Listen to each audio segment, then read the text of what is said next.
Well, as you know, the public inquiry is having another one of its breaks. And I have to say, I'm not exactly complaining. But just before we all disappeared, there was something that happened in the inquiry that I think is worth coming back to. Because while it occupied only a relatively small amount of time in the hearing room, I have a feeling it could prove considerably more important when we eventually get to the evidence about water. And the topic of water, water ecology, and non-water ecology is scheduled for 11 days at the end of September and the beginning of October. Those who were present at the PI last week heard the barrister for the applicant making a request that a recently published European document should be put before the inquiry. We subsequently witnessed the PAC admit that document the following day. The document in question has a long and rather unthrilling title: Guidance for the Implementation of the Water Framework Directive during the permitting of new projects and existing activities, with a particular focus on the mining sector. I know, try containing yourselves. It's exactly the sort of chick lit one would read during an inquiry break. But bear with me, in this podcast today I will endeavour to explain what this document actually says, because, having read it several times now, I think understanding this document before the water evidence begins might be rather useful for all of us. And then in the follow-on podcast from this, I want to turn the whole thing around and ask what communities protecting water might need to do in response. First, what exactly is it? It was published by the European Commission on 26th of May this year, 2026. And it is guidance. This document is not itself a new law. The European Commission actually says so quite explicitly. It says the guidance does not replace, add to, or amend the existing legislation. So, before anybody runs off saying Europe has changed the law so that the mining companies can pollute the rivers, no, not true. Earlier this year, the underlying European water legislation itself was amended by something called Directive 2026/805. The guidance document itself is the European Commission explaining how it believes those rules may be implemented. And the title also tells us something rather important. It isn't general guidance, which just happens to mention mining somewhere on page 14. Mining is right there in the title, with a particular focus on the mining sector. And when you read the opening pages, you begin to understand why. The European Commission talks about Europe's need for critical raw materials, reducing dependency on imports, and supporting the energy transition. It also says that inconsistent implementation of the Water Framework Directive affects both the cost and the likelihood of obtaining a permit, particularly for critical raw material projects. That sentence caught my attention, because we often think about the Water Framework Directive as something designed to protect water, at least I do. And of course it is. But here we have guidance partly concerned with making the operation of those protections clearer and more predictable for people seeking permits for mining companies. It occurs to me that these two objects aren't necessarily compatible. But you can probably see where the tension begins. Europe wants water resilience, and Europe also wants more of its own minerals. And these two ambitions are going to meet each other in a river near you at some point. So let's get back to first principles. What does the Water Framework Directive actually try to do? At its heart is the principle that water bodies should not deteriorate and that good water status should be achieved. And this isn't merely some aspirational sentence buried in European legislation. There is an important European court case called the Weezer case. I probably have mispronounced that, which wasn't actually about mining at all. It concerned plans to deepen parts of a German river so the larger ships could use it. An environmental organisation challenged the approval, and eventually a really important question about the Water Framework Directive reached the European Court. In very simple terms, were these environmental objectives simply something governments were expected to aim for, or did they actually have to be applied when an individual project was being considered for approval? The court made it abundantly clear that the obligation to prevent deterioration also applies when individual projects are being authorised. And where a project may cause deterioration of the water body's status, it cannot simply be authorised unless it qualifies for one of the specific exceptions allowed under the law and the conditions for that exception are met. And importantly, this new European Commission guidance doesn't do away with that fundamental protection. It repeats it. It also says something else which would be worth remembering. Before authorisation, the competent authority has to establish with sufficient certainty that the project will not cause deterioration or compromise achievement of good status or potential. Sufficient certainty is a key phrase here. And the guidance goes further. It says that decisions should be based on soundly documented evidence in advance of the start of the project, and even at the earlier screening stage when they are trying to establish what effects a project might have on the water. The precautionary principle has to be taken into account. So coming back to that phrase, sufficient certainty, hold on to it for a minute, because it may well turn out to be two of the most important words in all of the 18 pages. Now we get to the interesting bit, because having restated these protections, much of the document then explains the different flexibilities that exist within the system. And this is where I started scribbling in the margins. The first thing to understand is that the assessment is generally about the status of a water body as a whole, not simply what comes out of a particular pipe or what happens at one point in a stream. The guidance explains that when they assess whether the water meets the required chemical standard, they're looking at the water body as a whole, not simply at what is coming out of one particular discharge pipe. And the pollution standard set for that water body doesn't automatically become the limit that an individual mine or factory is allowed to discharge. And then the European Commission gives a hypothetical example involving PFASs, the so-called forever chemicals. And I'm not suggesting PFAs will be discharged from the proposed mine here. It's simply the example the European Commission itself uses to explain how this approach could work. Imagine a river already affected by the industries discharging PFAs, and a new metal processing operation wants to discharge wastewater containing PFAs into the same river. The guidance says the authority could potentially review the permits of the existing industries and require them to reduce their PFA discharges.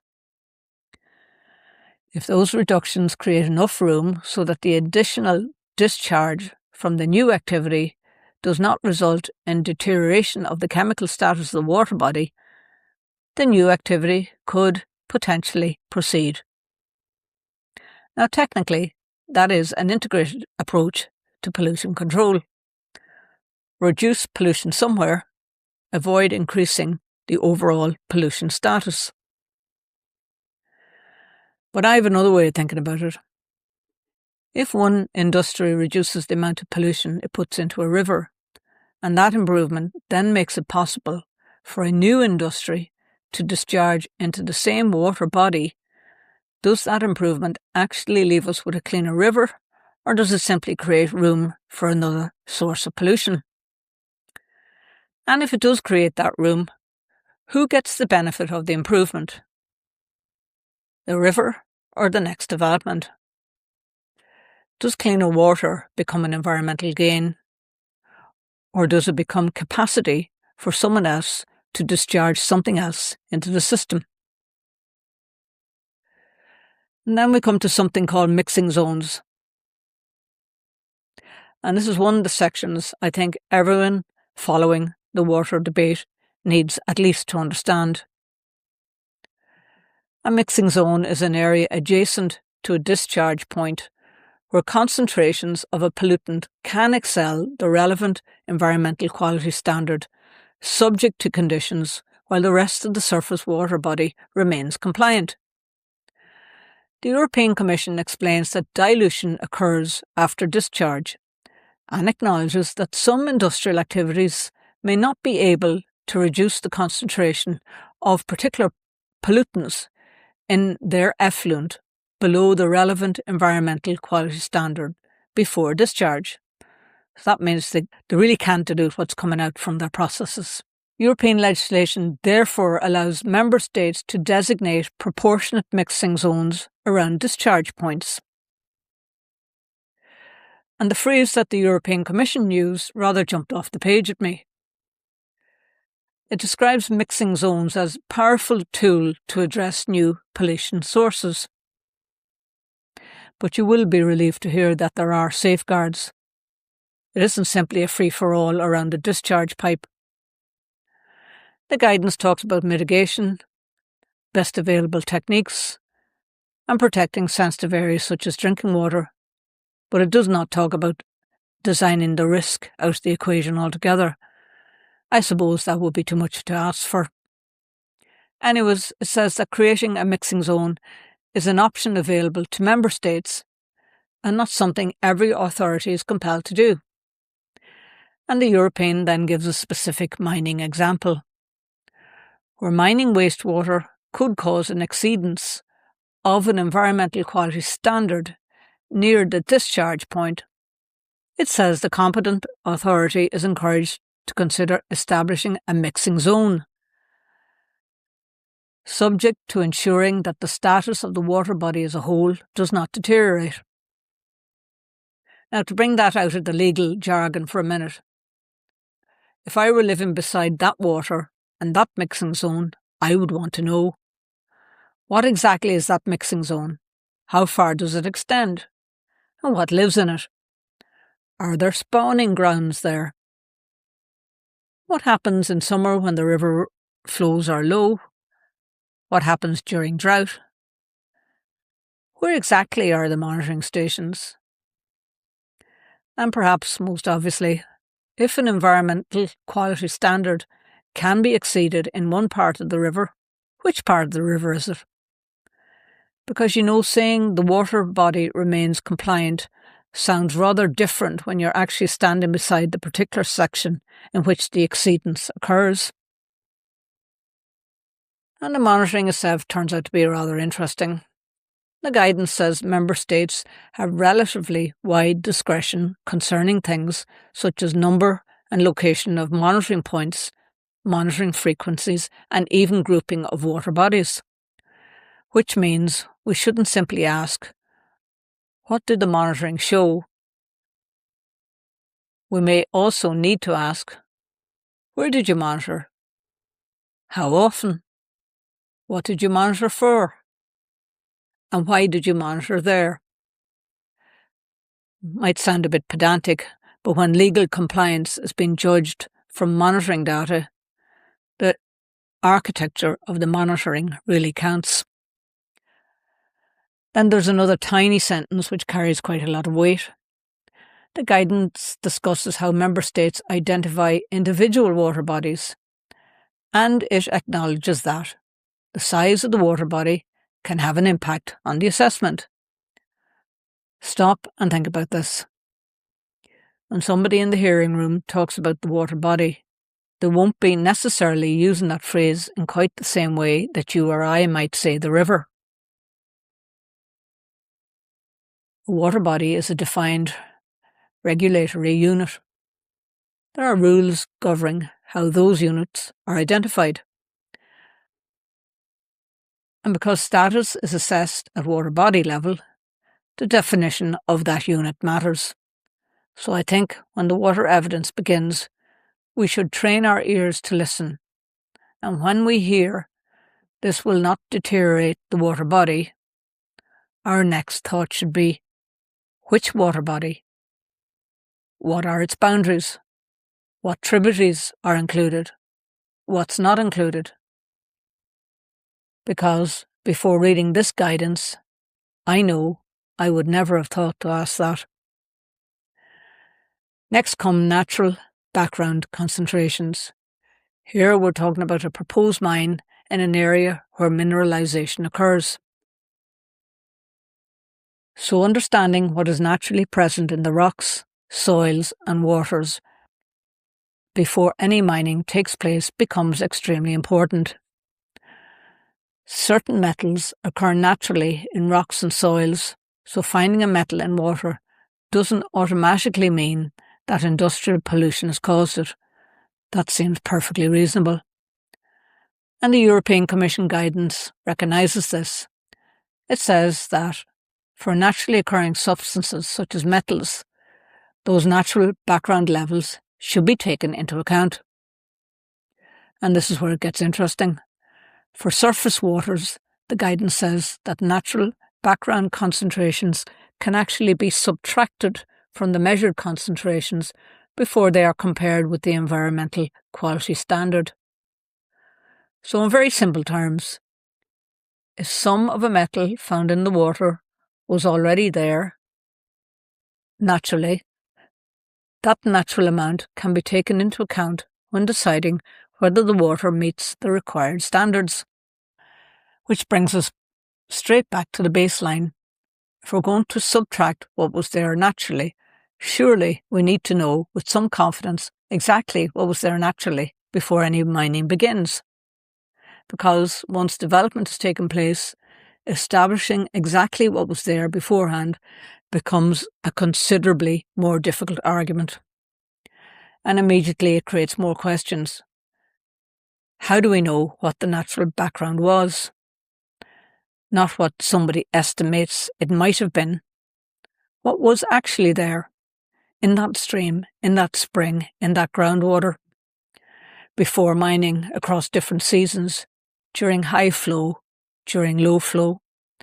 Because once developments have taken place, reconstructing what came before becomes considerably more difficult. And I suspect that word baseline is one we're going to hear quite a lot of when water comes before the inquiry. And then we arrive at two genuinely new exemptions introduced by the directive. And these are worth understanding properly because the European Commission explicitly says they are intended to reduce administrative burden and facilitate the authorisation of projects, particularly mining and metal processing projects. The first concerns short-term impacts. Under the new Article 4(7)(a), subject to the conditions in the legislation, certain short-term impacts can be treated differently.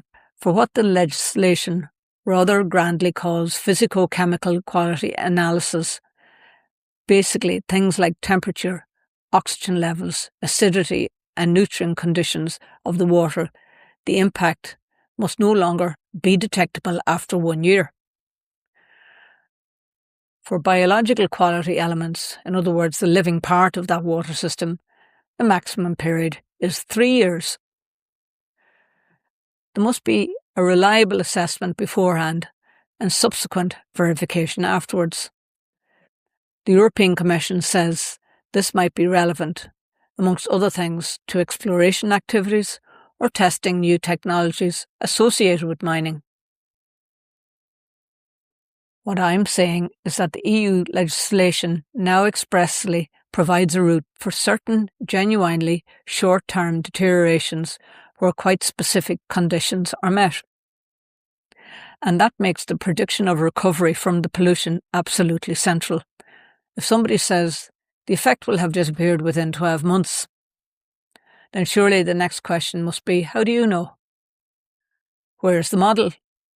Where's the comparable evidence? What happens if the hydrology behaves differently? What happens if the biological recovery isn't as predicted? And what happens after 12 months if the effect is still detectable? These seem perfectly sensible questions to me. The second new exemption is probably a little harder to explain. It concerns the relocation of existing pollution. Under Article 47b, particular projects can potentially relocate already polluted water or sediments, for example, from one water body to another, without an overall increase in pollutant load, but only where a set of conditions is satisfied. Amongst those conditions, the receiving water body must already not be in good status for most of the pollutants being moved, particularly the most persistent and bioaccumulative ones. And the ecological status or potential must not fall to a lower class as a consequence. Practical steps must be taken to minimise impact, and there are safeguards around the drinking water abstraction points. So again, not a licence simply to move pollution where anybody likes. The European Commission is quite explicit that this new exemption could be used in certain circumstances to facilitate mining projects. And once I'd understood that bit properly, another uncomfortable question occurred to me. Can being polluted already make a water body a more legally available destination for the relocation of existing pollution? Carefully stated, the answer appears to be that in certain tightly defined circumstances, its existing poor status is one of the conditions that can allow such relocation. And that troubles me at a philosophical level, because then there is the question of environmental justice hiding underneath. At what point does previous damage become part of the justification for asking a place to carry more burden? It is a question communities have every right to ask. And then there are the provisions dealing with existing activities. The Water Framework Directive has long contained mechanisms allowing extensions of time for achieving environmental objects, and under Article 4, Number 5, the setting of less stringent environmental objects, in particular circumstances where achieving the normal object is infeasible, disproportionately expensive. The new guidance spends quite a bit of time explaining how those provisions can operate in relation to existing mining activity. And once more, there are conditions. The authorities, you'll be glad to know, don't simply shrug their shoulders and say, well, the river's ruined now. Permits and mitigation have to be reviewed, feasible measures taken, and the highest status reasonably pursued. And again, there's no such thing as designing out the risk before any talk of mitigation or conditions. So this, nevertheless, raises another question. When a water body has been damaged for long enough and a restoration becomes technically difficult or enormously expensive, can the difficulty of repairing that damage eventually become part of the justification for accepting a lower environmental objective? And the answer under Article 4, Number 5 is, under specified circumstances, yes, a less stringent objective can be set. And this tells us something obvious. Preventing damage in the first place is considerably more important than waiting until everybody has to argue about whether restoration has become too difficult or too expensive. Now, there's one final complication I need to acknowledge. This guidance comes from the European Commission, and we're sitting at a public inquiry in Northern Ireland post-Brexit.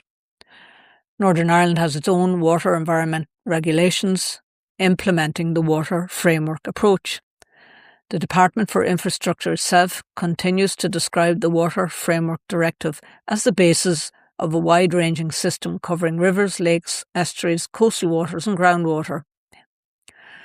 But exactly what legal or interpretive weight this newly published European Commission guidance and the 2026 EU amendments underlying parts of it should carry this particular Northern Ireland planning application is not something I am able to solve from behind this microphone. Perhaps when we get to the topic of water, it may be that we hear legal arguments about precisely this matter. What we do know, because we were there, is that Dalradian considered this document sufficiently relevant to ask for it to be put before the inquiry, and the PAC admitted it. That alone makes it worth understanding. So where does it leave us all? Strangely enough, after 18 pages, which at times seem to explain increasingly ingenious ways through the Water Framework Directive, I come back to the part near the middle. 2 words: sufficient certainty. Because whatever flexibility exists, the European Commission guidance itself says that before authorisation, the competent authority has to establish with sufficient certainty that a project will not cause deterioration or compromise the achievement of good status or potential, unless the relevant legal route permitting deterioration is properly engaged. And that conclusion has to be founded on soundly documented evidence beforehand. So when the topic of water eventually comes into that hearing room, perhaps we need to listen differently. What counts as deterioration? What is the water body being assessed? Where has it been monitored? What has been measured? What is regarded as naturally occurring? Is a mixing zone involved? Are impacts being described as temporary? What evidence says they will actually be temporary? Is pollution being moved? Is pollution reduction somewhere else being relied upon to accommodate something new? Underpinning all of these questions, where is the sufficient certainty? In the follow-on podcast from this, I want to talk about what communities can do who care about water. And I think that conversation will bring us into a much bigger arena. It will take us to the headwaters and the watershed of the Owen Ray and the Owen Calloo. It will take us into every community living downstream of these water bodies, regulatory definitions, and eventually to one last simple question: who speaks for the water?